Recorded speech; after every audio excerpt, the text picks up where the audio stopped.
Hi, everybody. Welcome to this edition of UNLV's Research Files. Tonight, we'll meet UNLV award winners, researchers recognized for their outstanding contributions to UNLV. But first, we welcome back Tom Piota, Vice President of Research and Economic Development. So we have two award winners tonight on this. We have a Barrick Scholar Award winner and a Opportunity Awards winner. Tell us about those two awards. Yeah, so we have, this time of year we love recognizing what our faculty do. The Barrick Scholar Award winners, this is something where we like to recognize the scholarly work that our faculty are doing, and also some of our rising researchers, also some of our younger faculty and some of the ones that have great potential for being our next great researchers. And you're going to talk to one of those tonight, Katherine. And then our Faculty Opportunity Awards are some of the, we give seed grants to faculty for them for some of their scholarly activities, and also for some of the scientific activities, for them to go out and create some preliminary research, and then for them to go out and get additional funding for that also. How competitive are these? These are pretty competitive. I mean, Nobody's letting the air out anybody's tires, but it's still, they're out after these. Yeah. We have a group of, in the Barrick Scholarly Awards, we have a group of former award winners that evaluate those. So they have a pretty good eye in terms of what they look for. And then in the Faculty Opportunity Awards, we have a faculty or peer group of faculty that look at these and look at the scientific content of these, but also look at just what's the potential of these, of the scholarly activity. Is it going to lead to a good scholarly activity? But also, does it have the potential of leading to some additional funding that can come into the university also? Very good. Let's switch topics before we get to our other guests and talk for a minute. The National Climate Assessment came out today. Yep. We have breaking news on this program tonight, and you were the lead author for the portion about the southwestern United States. Right. And so I was one of the lead authors. National Climate Assessment is a big study. It's done about every 5 years.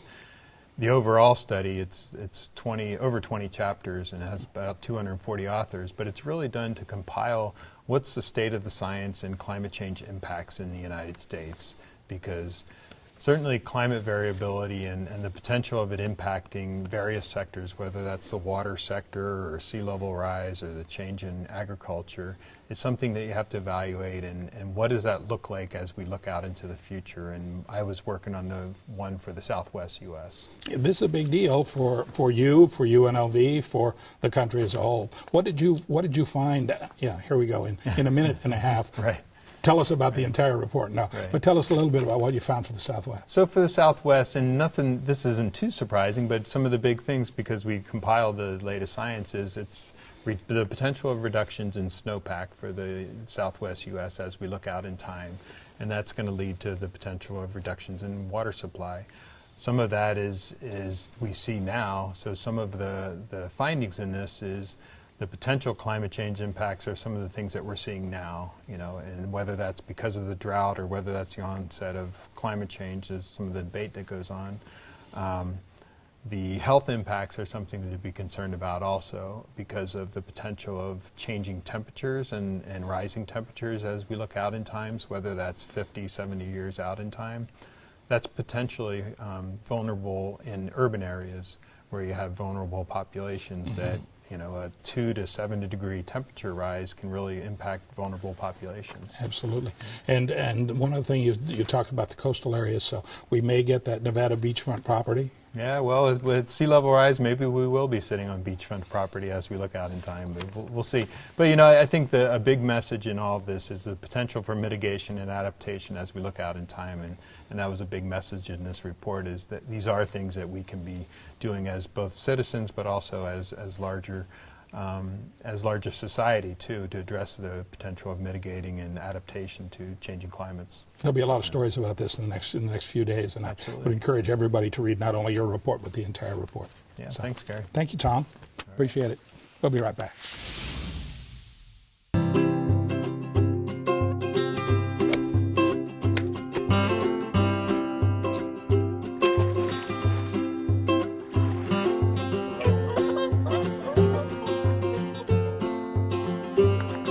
Think you found every hazard out here today?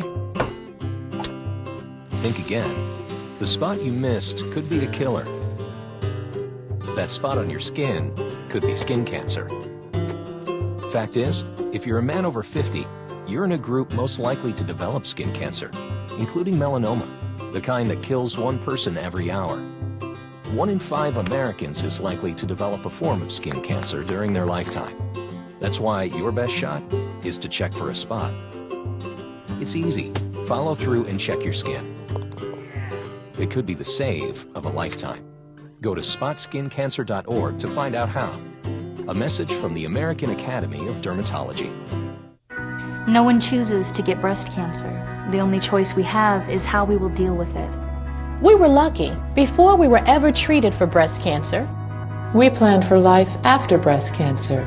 We made the choice that breast cancer would not take something away from us. Unfortunately, not every woman knows her choices. And for the sake of all women across America, that has to change. And you can help make it happen. The American Society of Plastic Surgeons is supporting a bill that will help make sure women who are facing breast cancer surgery are told about all their options. It's called the Breast Cancer Patient Education Act. Every woman has a right to plan for life after breast cancer. But too many breast cancer patients are being left in the dark. Help us bring this important issue to light. Call your member of Congress and ask them to support the Breast Cancer Patient Education Act.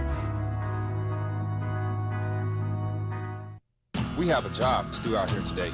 To be a winning team, you have to work like a winning team. My team depends on me. And my team is 50,000 strong. Looks like a lot of work's going into this. This is what it feels like to be part of a team. A winning team. The Action Team. Action Team. Get in on the action at actionteam.org. Are you in? Oh, hey, bud. Oh. Where are you headed? Just gonna hang out. It's a school night. With Gary and Todd? Yeah. Not sure about those two. I've been meaning to ask you. This is tougher than I thought. Is there any drinking going on in this crowd? No. I hope not, because alcohol can lead you to say things and do things that you really wish you hadn't. Isn't this what you're supposed to say? I know. So if any of your buddies ever pressure you to take a drink, just tell them you promised your dad you wouldn't. I'd do anything to keep you safe. Okay, I will. I hope this is working. I promise. Love you too, Dad. They really do hear you. Ryan. Yeah? So start the conversation even before they're teenagers. Good idea. For tips on what to say, visit underagedrinking.samhsa.gov. A message from the Substance Abuse and Mental Health Services Administration. Welcome back. Joining me now is Katherine Hertlein. She's an associate professor in the Marriage and Family Therapy program. Dr. Hertlein was recently awarded the 2014 Regents Rising Researcher Award and the 2014 Barrick Scholar Award. So congratulations. Thank you very much. You must be very excited about this. I was very excited. My hope was to maybe be considered for one, and to get both is amazing.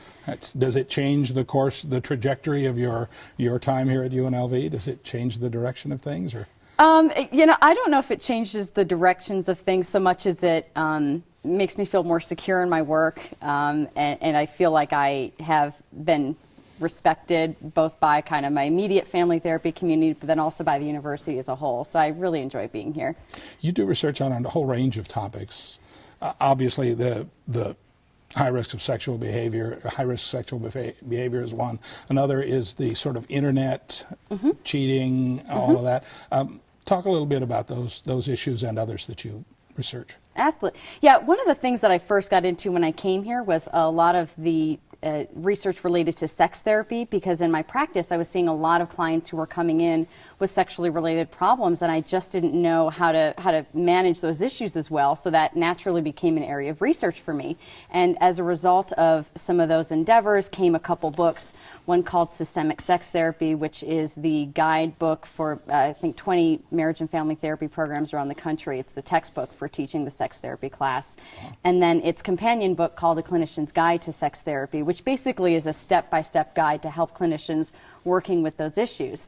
So one of the things that we started to notice as we got into this area of sex therapy was how much people were using the internet to use that in terms of looking for porn, supplementing sexual behavior inside of their relationships and outside of it. And so that kind of branched off into this other area of internet infidelity and the role of technology in relationships. And you say that's growing.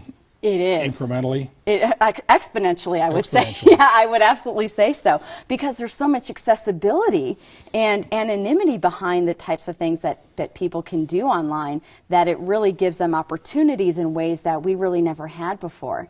Is that in some ways more damaging or as damaging as actual cheating? As the conventional cheating, yeah. A lot of the research to date shows that the internet infidelity is viewed the same in terms of the experience of betrayal, in terms of the consequences to the relationship. So certainly it has the same amount of impact. And you were saying a minute ago, we were talking about this, that it may be gender specific too. Correct, yeah. One of the things that we know about the internet is that people tend to disclose a lot more when they're talking to other people, which leads to relationships that develop more emotionally connected, more connectedness more quickly, much more quickly. So people think that they've had a partner that they can communicate so much with in such a short amount of time. What happens between men and women is that women are more likely to emotionally cheat on their partners and men are more likely to physically cheat. With the introduction of the internet, then you see more women who are engaging in emotionally intimate relationships with other people because of the level of self-disclosure.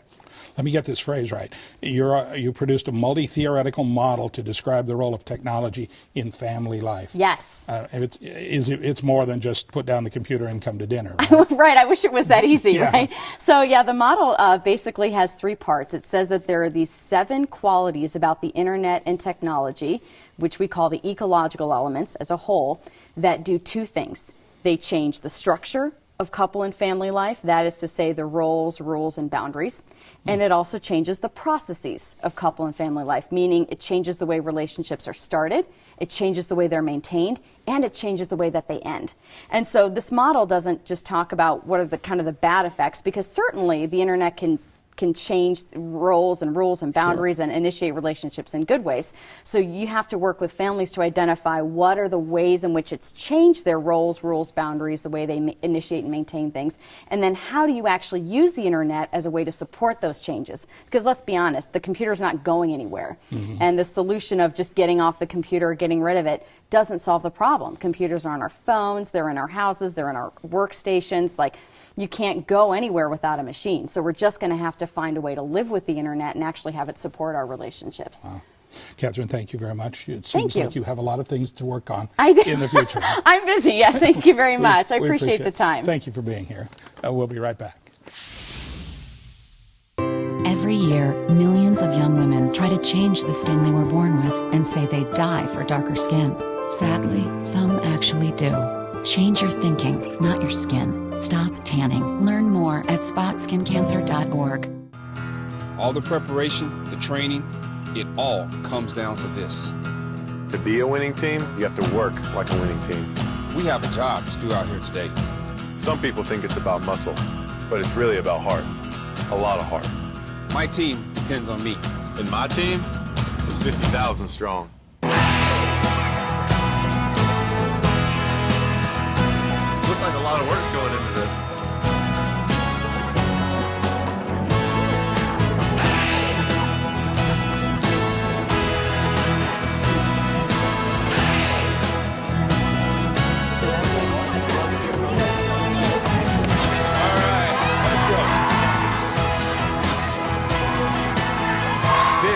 Is what it feels like to be part of a team. A winning team.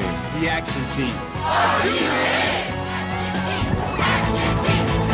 Get in on the action at actionteam.org. Are you in?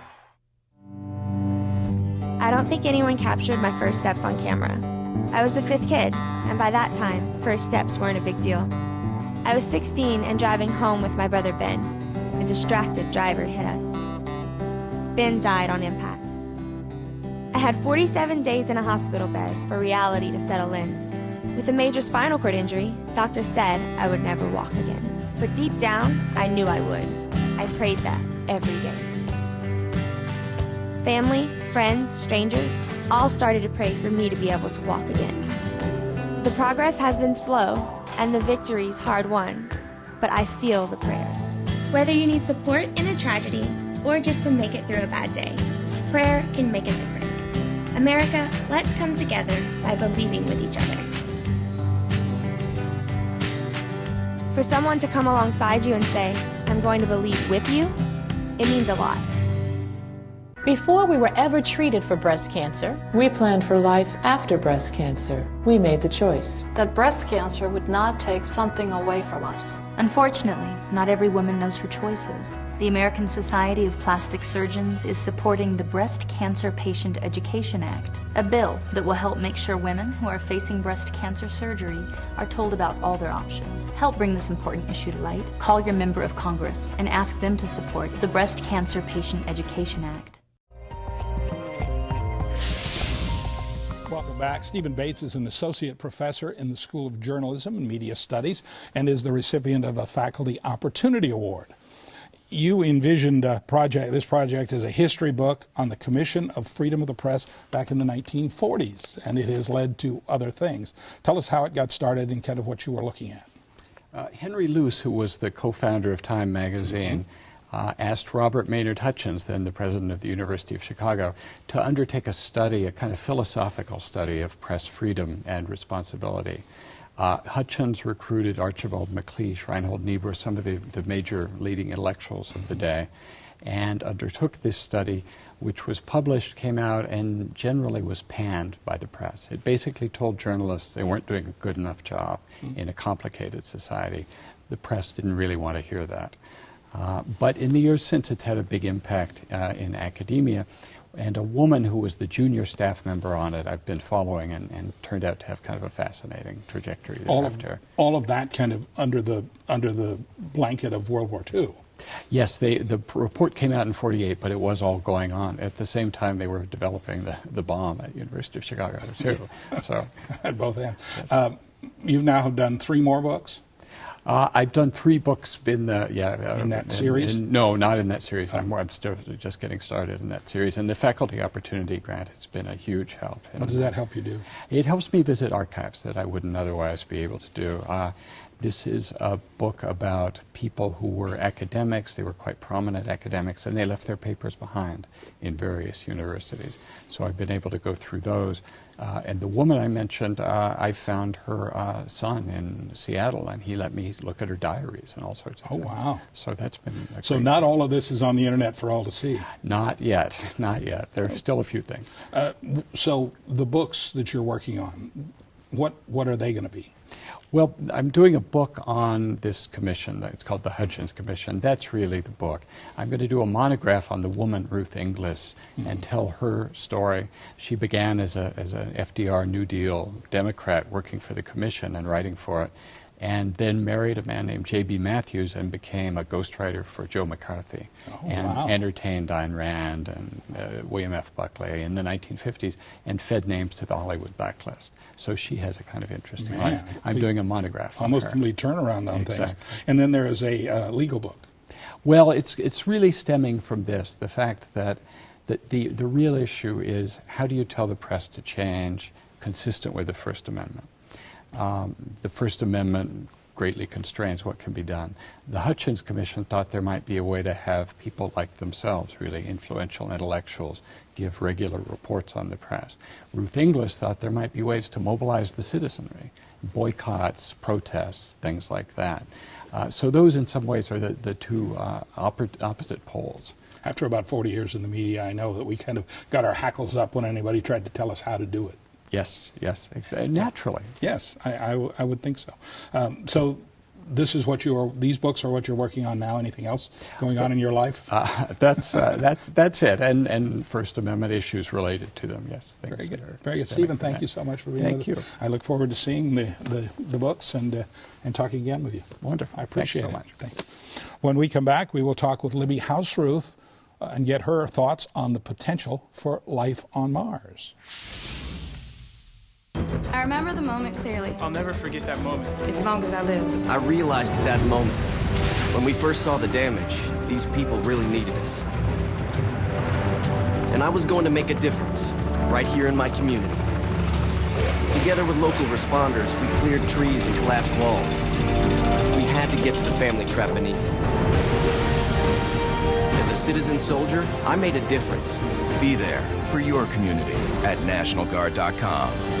All the preparation, the training, it all comes down to this. To be a winning team, you have to work like a winning team. We have a job to do out here today. Some people think it's about muscle, but it's really about heart. A lot of heart. My team depends on me. And my team is 50,000 strong.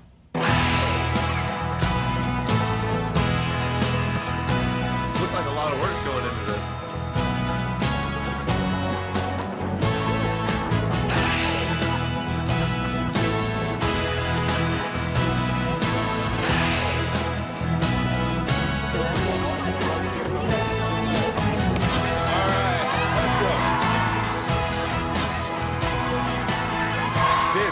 Is what it feels like to be part of a team. A winning team. The action team. Get in on the action at actionteam.org. Are you in?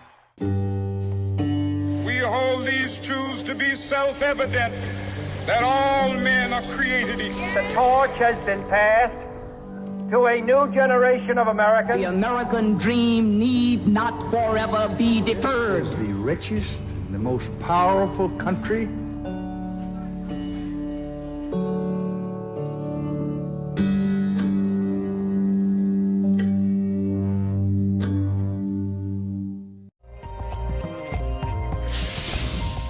Our final guest this evening is Libby Hausrath, an assistant professor in the Geosciences department. Libby was given a Faculty Opportunity Award in 2012. We appreciate you being with us. Thank you very much. You are now doing research on Mars. How did that start? I was doing research in grad school looking at water-rock interactions, so the interaction, chemical weathering and soil forming processes. And then the Mars exploration rovers landed on Mars when I was in grad school and showed that there was evidence for water on Mars, and I started to get interested in Mars and, you know, the potential for water-rock interactions and soil formation there. Is this a good place to do that kind of research, the Southwest? It is, yeah. It's a very arid environment, and so they're actually, you know, people use it as a Mars analog environment to look at, you know, arid environments and how they might be similar to Martian environments. How does this affect us? I mean, there must be benefits here on Earth from this research. You know, I think one of the biggest benefits is that it's exciting for students. Like, it really helps students get interested in science and technology, and maybe, you know, elementary or high school students who are interested in it don't go on to be, you know, planetary scientists, but they go on to be engineers and otherwise benefit society. Yeah. I grew up in the 50s and the 60s with the put a man on the moon by the end of the decade and all of that, and watched all of that start. It breaks my heart now that we have a Russian rocket as the only way to get to the space station. So it's nice to see people doing research out in outer space. Yeah, well, yeah. I think it's, you know, hopefully we'll go on to do, you know, lots of things that are inspiring the way that was as well for society. That's where my interest in that kind of science came from. Where did yours? Obviously, you're younger than I am. So where did your interest come?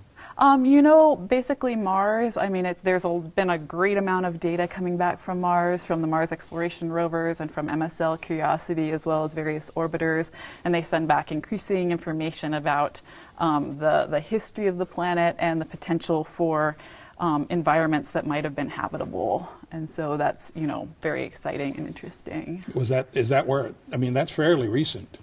Have you sort of been looking up all these years, or were you interested in other things first? You know, I've been really interested in aqueous processes, so I'm really interested in water rock interactions on Earth too, and how those impact what you know, our water quality as well as soil formation, so our natural resources here as well. So is there life on Mars? That's a really good question, and we don't know the answer. We haven't seen anybody walking in the camera shot yet. But hopefully, you know, we'll continue getting great data to understand the history of the surface of Mars. So the potential there, though, is water makes it potentially possible that there's some sort of life. There could be some sort of life. Yeah. And the water is the main thing? Water is really important in habitable environments, as well as the nutrients for you know, potential microbial life to be able to grow. Obviously, you haven't been to Mars, but you've been to a lot of other places. Tell us about some of the places you've done your research. Well, let's see. I did some research in Svalbard when I was in grad school. So that's north of the Arctic Circle. It's about 600 miles from the North Pole. Wow. The sun doesn't set in the summer, so that's pretty exciting. That was a Mars analog environment. We've also done research at Craters of the Moon National Monument in Idaho. I've been there. Okay, yeah. It has, the flows there have an unusual chemistry. They're high in phosphate, and some people have documented that they may be a good analog for high phosphate rocks on Mars. So we were looking at them with that in mind. Wow. So, yeah. Very interesting. So are you optimistic about, one, the research that you're doing having an effect on what goes on this planet, and also about the further research on Mars? Yeah. I think the more we can learn about, potential processes on Earth, that helps shed light on Mars, and it also can potentially help benefit society, protect natural resources. Kind of find out where we're from, maybe. Libby, thank you so much. We appreciate it. Great. Thank you so much. Sounds like exciting stuff. Well, that's it for this evening, and thank you all of you for watching this, the final edition for the season at least, of the Research Files. Hope you've enjoyed learning about the hardworking researchers and the critical role that UNLV plays in our community. Till we meet again, have a nice evening.